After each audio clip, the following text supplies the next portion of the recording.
Okay, diagram is given and you have to prove that AB is parallel to CD.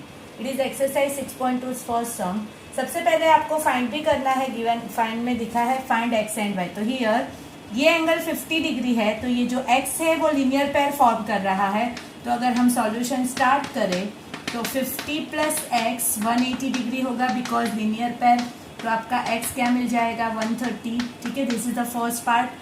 यहाँ पे ये angle 130 है तो y क्या हो जाएगा 130 because vertically opposite angles.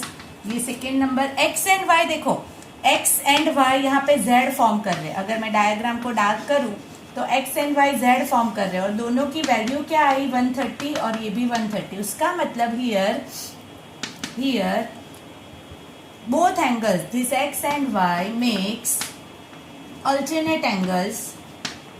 z मतलब alternate angles and they are equal and therefore कौन सी दो लाइन पैरेलल हो जाएगी AB parallel to CD. Hence prove the most important part. अगर हमें पैरेलल लाइन प्रूव करनी है तो कल हमने समझा था 3 में से एक कंडीशन आनी चाहिए. यहाँ पे फर्स्ट वाली कंडीशन आई कि Z फॉर्म कर रहा है मतलब they are alternate angles and they are equal 130 130 so they are the lines are parallel. The second sum में ये तीनों लाइन पैरेलल दी है और ये दो रेशियो दिए है y/z 3:7. यहाँ पे ये y है तो ये एंगल भी वर्टिकली अपोजिट एंगल y होगा. y और z c बना रहा है. c का मतलब क्या होता है को इंटीरियर एंगल. तो here y plus z 180 degree हो गए because co-interior angles are supplementary. y कितना दिया है 3 और z कितना दिया है 7. तो मैं इसको 3x plus 7x is equal to 180 लिख सकती हूँ. 10x is equal to 180. तो x आपका 18 डिग्री होगा. x मतलब यहाँ पे इट इज नॉट x, यहाँ पे ये x तो फाइंड करना है. यहाँ पे आप x को a ले लो, ऐसा हो तो कंफ्यूजन मत क्रिएट करना है, इसको a ले लो. तो आपको a कितना मिला 18 डिग्री. अगर a 18 डिग्री मिला तो y आपने क्या लिया था 3a मतलब 54 डिग्री 3 इंटू 18 एंड z आपका मिलेगा 7a मतलब 7 इंटू 18 जो भी 180 माइनस 54 बचा वो. ठीक है, 7 माइनस 126 डिग्री. तो ये y और z मिला. अगर y आपका जो मिला y कितना मिला आपको 54. तो x plus Y again c form कर रहा है. देखो यहाँ पे x प्लस वाई क्या फॉर्म कर रहा है c मतलब 180 डिग्री होगा because co-interior angle. y आपको 54 मिला है तो y 54 लिख दो. तो आपका x क्या आ जाएगा 180 minus 54 which is equal to 126 degree. तो आपका आंसर हो जाएगा 126 degree. This is the second sum. Third sum मैंने एक्चुअली ये होमवर्क में दी थी बट मे बी पॉसिबल कोई बच्चों को ना आए तो इसी वजह से मैं पूरे सम को सॉल्व करके भेज रही हूँ. ठीक है, प्लीज जिसने भी ना किया हो ये सॉल्व करके मुझे व्हाट्सएप करना है. थर्ड क्वेश्चन आपका है डायग्राम इज ऑलरेडी गिवन. आपकी दो लाइन पैरेलल दी है, ये और ये लाइन पैरेलल है. It is a perpendicular line. यहाँ पे ये भी दिया है कि it is a perpendicular, F is perpendicular. और ये दो लाइन जो है वो पैरेलल में नेमिंग नहीं कर रही हूँ, सीधा मैं सम सॉल्व कर दूंगी. ये दो लाइन पैरेलल है GED आपको 126 दिया है. GED is 126 degree. ठीक है, ये आपका GED है. GE और D सॉरी ये पूरा एंगल, यहाँ G था यहाँ E और यहाँ पे D. तो GED आपका पूरा 126 डिग्री है. एंड फाइंड आपको करना है AGE. यहाँ पे C है, ये पूरा पॉइंट A है मतलब ये A है आपका, यहाँ पे B है. तो आपको AGE पहले ये X फाइंड करना है, फिर आपका GFE ये आपको Y फाइंड करना है. दूसरा है FGE मतलब आपको Z फाइंड करना है. XYZ आपको फाइंड करने हैं. ठीक है, तो actually second one is GEF. हाँ, GEF मतलब ये नहीं बट ये फाइंड करना है Y. राइट, तो ये तीन चीजें फाइंड करनी है to find X, Y and Z. ठीक है, तो स्टार्ट हम करते हैं. दो लाइन पैरेलल है तो सबसे पहले तो ये देखो ये पूरा 126 डिग्री है. Angle GED is 126 degree which is given there. And ये 90 डिग्री है. कौन सा FED is 90 degree. It is also given. Therefore जो y है वो दोनों को माइनस करने से आएगा 126 माइनस 90 तो आपका हो जाएगा 36 डिग्री. ठीक है, तो ये आपका y मिल गया 36 डिग्री. एक्स निकालने के लिए देखो ये जेड फॉर्म कर रहा है, ये आपका z बन रहा है। देखोगे अगर आप बहुत सारी मेथड से होगा, मैं जस्ट एक मेथड बता रही हूँ, ये आपका z फॉर्म कर रहा है, उसका मतलब ये 126 है तो x is also 126 degree, because z मतलब अल्टरनेट एंगल्स, तो अल्टरनेट एंगल्स आर इक्वल, तो x 126 होगा। z और x लीनियर पैर फॉर्म कर रहे हैं तो x plus z 180 degree, because linear पैर। अगर x 126 है तो z क्या हो जाएगा 180 माइनस 126, 10 माइनस 6 4, 7 माइनस 2 5, 54 डिग्री आपका एंगल सम से भी आप फाइंड कर सकते हो या ये मेथड से भी कर सकते हो। तो फोर्थ सम जो है it is also figure based sum. सिर्फ लास्ट सम ये एक्सरसाइज का जो है वो आपका प्रूविंग सम है, बाकी सब आपके फिगर बेस्ड सम थे, वैल्यू वाले सम थे, प्लीज आपको आने ही चाहिए थे ये सम। ठीक है, फोर्थ क्वेश्चन एक बार रीचेक कर लेना जिसका भी हो गया हो वो भी। ये सम इम्पॉर्टेंट सम है बिकॉज ये बहुत बार एग्जाम में आ चुका है। यहाँ पे एक कंस्ट्रक्शन आपको करनी पड़ेगी, कंस्ट्रक्शन ना भी याद रखो तो चलेगा, मैं दूसरी वे से भी समझा रही हूँ। 110 ये दिया है, 130 ये दिया है और आपको QRS मतलब ये x फाइंड करना है। मैंने डायग्राम पूरा वैल्यू से नहीं बनाया है। देखो जब भी आपको कुछ भी कंस्ट्रक्शन करना हो तो आप कोई भी लाइन को एक्सटेंड कर सकते हो। तो यहाँ पे इट इज अ लाइन, तो मैं इसको पूरा आगे एक्सटेंड कर सकती हूँ। तो मैंने ये जो L हो अगर और ये M है तो मैंने M को एक्सटेंड किया। ठीक है, ये और ये सभी लाइन पैरेलल दी है, राइट। तो अगर ये 130 है तो A आपका हो जाएगा 130 plus A 180 degree, because co-interior angles. तो आपका A आ जाएगा 50 डिग्री, बिकॉज 180 माइनस 130 ये 50 मिला। अगर A 50 है तो B हो जाएगा 50 degree, because vertically opposite angle. ये 110 है तो C हो जाएगा again 110 plus C is 180 degree, तो C आपका हो जाएगा 70 डिग्री, मतलब ये 70 डिग्री मिला। अभी देखोगे आप तो यहाँ पे angle sum property x plus B plus C 180 degree, आप एंगल सम भी यूज कर सकते हैं। इट इज नॉट नेसेसरी कि हमने एंगल सम नहीं पढ़ा तो you can not use. x find करना है, b आपका 50 था, c आपका 70 था, इज इक्वल टू 180, तो 180 minus 120 which is equal to 60 degree. तो आपको x क्या मिल गया 60 degree is the fourth some.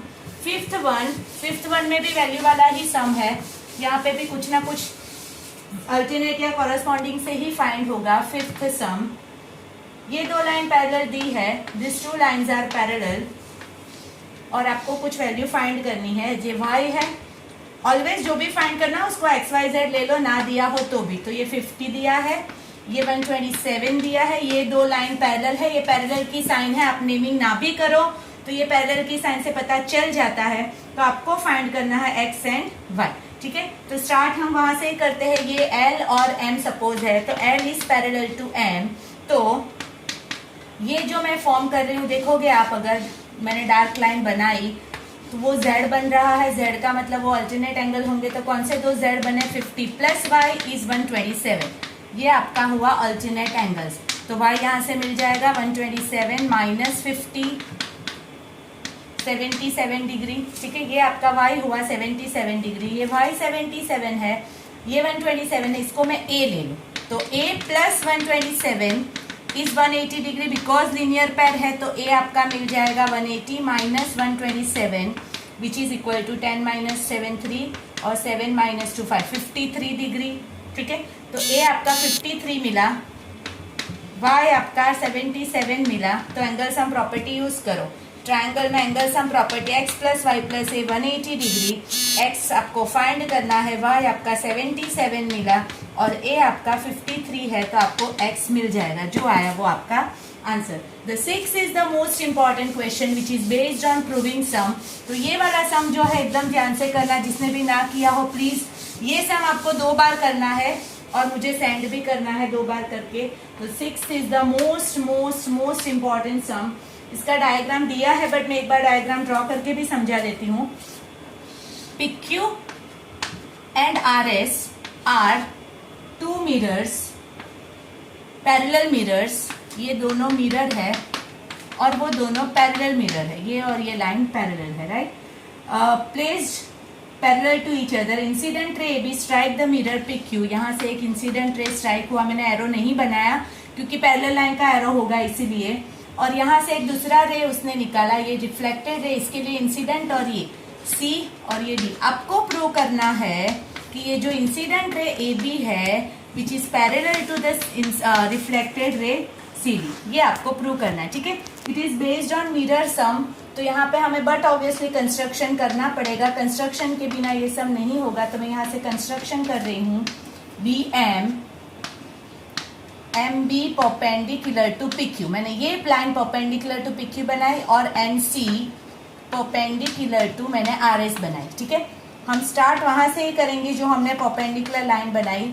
M B perpendicular to P Q है and N C perpendicular to R S है, and also P Q and R S parallel है, ये given है, ये दोनों पैरेलल है और ये दोनों परपेंडिकुलर। अगर मैं इसको एक्सटेंड करूँ तो भी आपको पता चल जाएगा, ये 90 है और ये भी 90 है, तो को इंटीरियर एंगल्स आर सप्लीमेंट्री या तो कॉरेस्पॉन्डिंग एंगल्स आर इक्वल, तो ये दोनों लाइन क्या हो जाएगी, पैरेलल। तो हम इससे लिख सकते हैं ये दोनों perpendicular to the same line are parallel to each other, तो बी एम और सी एन क्या हो जाएगा, parallel to each other, the most important part. अगर दे आर पैरेलल तो यहाँ पे देखोगे आप तो ये जेड फॉर्म कर रहा है, देखो ये रहा, ये दोनों लाइन पैरेलल है तो यहाँ जेड फॉर्म हुआ।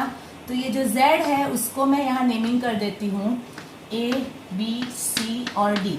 तो कौन से दो एंगल इक्वल मिले मुझे, B is equal to C because alternate angles are equal. ये बी और सी मुझे इक्वल मिल गए, उसको मैं नेमिंग कर देती हूँ 2। नाउ हम लॉज ऑफ रिफ्लेक्शन यूज करेंगे, A is equal to B, क्या रीजन होगा, laws of reflection, angle of incidence is equal to angle of reflection, physics में हमने पढ़ा था second third number. B C और डी भी इक्वल होगा because same reason, laws of reflection, it is your fourth number. देखो आप 3 को, 2, 3 और 4 को देखो, ए और बी इक्वल है, बी और सी इक्वल है और सी और डी इक्वल है। फ्रॉम 2, 3 एंड 4 क्या इक्वल मिला मुझे, ए और बी इक्वल, सी और डी चारों इक्वल मिल गए। क्या मिला मुझे, A is equal to B is equal to C is equal to D, मतलब मुझे चारों इक्वल मिल गए। उसका मतलब अगर मैं चारों, मतलब ये 30 30 30 30 चारों 30, उसका मतलब मैं ये दोनों को ऐड करना चाहूँ, मतलब इसके बाद a प्लस बी किया मैंने, इसको दोनों को ऐड किया और ये दोनों को भी ऐड किया। क्यों, बिकॉज मुझे तो पूरा एंगल चाहिए था, मुझे ये दोनों को पैरेलल प्रूव करना था, उसका मतलब मुझे z बनाना था, और z मतलब मुझे a प्लस बी चाहिए था, वो मैंने ले लिया। a plus B is equal to C plus D मिला।